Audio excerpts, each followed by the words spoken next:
Hello and good evening, and I'd like to welcome y'all to episode 5 of Album Rant.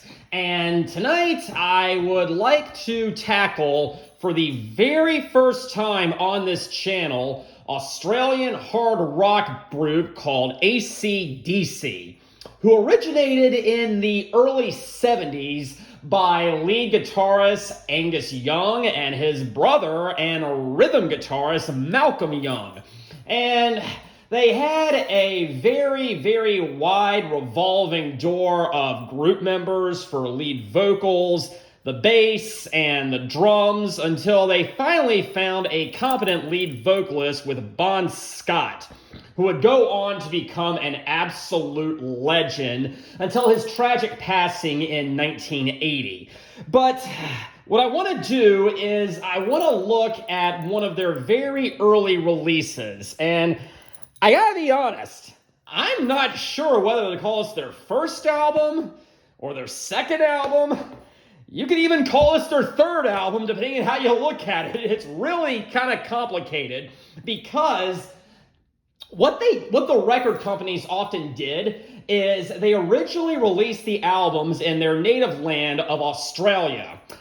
And then they later released the albums internationally. Well, for some reason, I am not fully sure why they did this, but they often change the tracks around between the Australian release and the international release. Sometimes they'll take tracks off and replace them with tracks from earlier albums, or they'll add in unreleased tracks that were not on the original Australian release. And for someone who is not a huge fan of these guys, it could be very hard to keep track of. But what I am looking at today is the international release of High Voltage. And what exactly is this thing? Well, in 1975, they released the Australian release of High Voltage, which is right there. And these are the songs that are on the back. We have a cover of Baby Please Don't Go. We have She's Got Balls. We have Little Lover. We have Stick Around. We have Soul Stripper. We have You Ain't Got a Hold on Me. We have Love Song. And yes, they did just do a love ballad, which actually reminds me of a very traumatic event in my life that maybe I'll disclose later. And then it concludes with Show Business. Then later that year, in 1975, they released their next album, TNT. And what we have here is It's a Long Way to the Top If You Want to Rock and Roll. We have Rock and Roll Singer, The Jack, Livewire, TNT, Rocker, Can I Sit Next to You, Girl, High Voltage, and a cover of Chuck Berry's School Days. So when they released High Voltage internationally, they kind of took these two albums and they took a few tracks off of both of them and kind of combined them into one. And that is what we have right here. We have the international release of High Voltage, and this was released in 1976. Even though the Australian release of High Voltage was released in 1975. Confused yet? I sure hope not, and I sure hope that this video clarifies and rectifies any confusion you may be having. So let's see what we have here on the back. Now, we have some cover art or some art from the original High Voltage release. Most of these seem to be fan letters that various band members have received. But here is what we have here. So side one kicks off with It's a Long Way to the Top If You Want to Rock and Roll. And it is a great opener, okay? Everyone is on their A game, okay? Bon Scott's doing well. The Young brothers are doing awesome. And believe it or not, they actually incorporated bagpipes into this song for some reason. I mean, it's creative. I'll give them that. I like it, but it's just not something that happens very often with hard rock artists, but it is very anthemic, and it's a great way to start this off.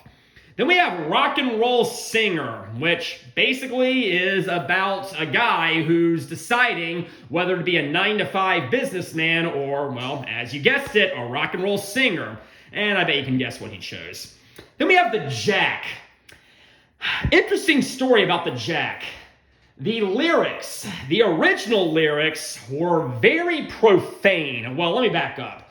By today's standards, they're pretty tame. I mean, just listen to any rap album, you'll hear stuff far worse than that in the first 30 seconds. But back in 1975, these lyrics were pretty controversial, and the band was actually forced to change them.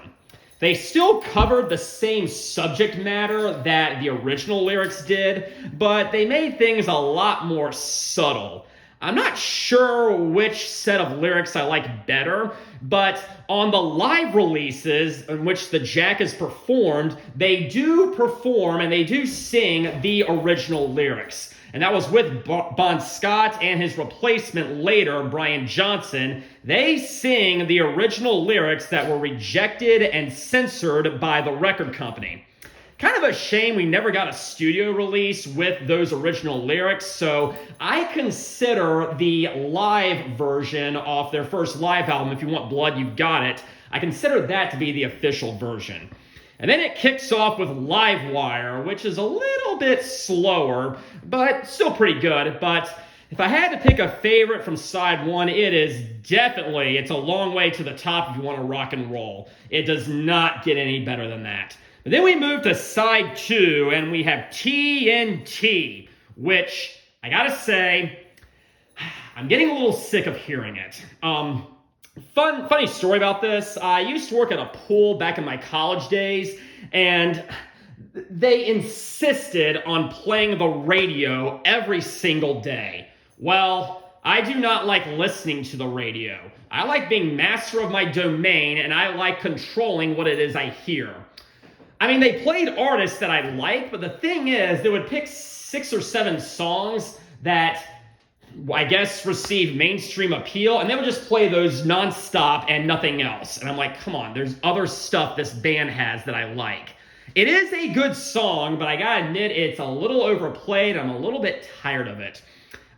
These days, I actually do prefer the live versions. I may get some hate for that, and that's totally okay, but I think I prefer the live version, just because it's a little bit different than what I'm used to hearing. I bet you can pretty much guess what TNT is about. I don't think it's literally about dynamite. Then we have Can I Sit Next to You, Girl, which is a very, very silly song. It's actually one of their very earlier songs that they wrote before Bon Scott became the lead vocalist, but it's still really good. Now we come to Little Lover and She's Got Balls. They sound totally different than the rest of the album, okay? They're a lot more glammy, a little bit more bluesy also. And as a kid, when I first picked this up, I was like, what is going on here? Why are these two songs so much different? Well, now I can explain it. Little Lover and She's Got Balls are the only 2 songs that came off the original High Voltage. After the original High Voltage, the band really changed their sound. They really changed their style to go in a more hard rock direction as opposed to glammy blues rock. The rest of this release is from TNT. So tracks 7 and 8 are from the original High Voltage. 1 through 6 and 9 are from TNT. Again, it's a little confusing, but yeah, even I gotta say, compared to the songs from the original High Voltage, Little Lover and She's Got Balls are probably some of the weaker ones.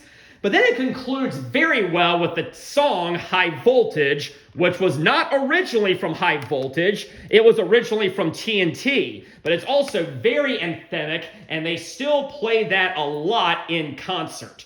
So, having said that, there is no international release of TNT. However, the international release of High Voltage has far more in common with TNT than it does High Voltage. I do not know what the thought process was going into that. There's no way to know, but it's very, very weird if you ask me. But anyways, I just own the international High Voltage on vinyl. If I were to buy the original High Voltage and TNT on vinyl, it would cost way too much, and quite frankly, it just isn't worth it. So I just stuck to the international and the more popular version of high voltage. So, yeah, I hope you learned a lot about the history of the band, and I hope I was able to clear up all the confusion you've been having about these releases. So anyways, that is the end of tonight's episode. Next time, I'm going to try something different. There is a game that I invented, and I want to give that a shot next week, and I hope you enjoy that. But until then, take care, and have a very pleasant evening.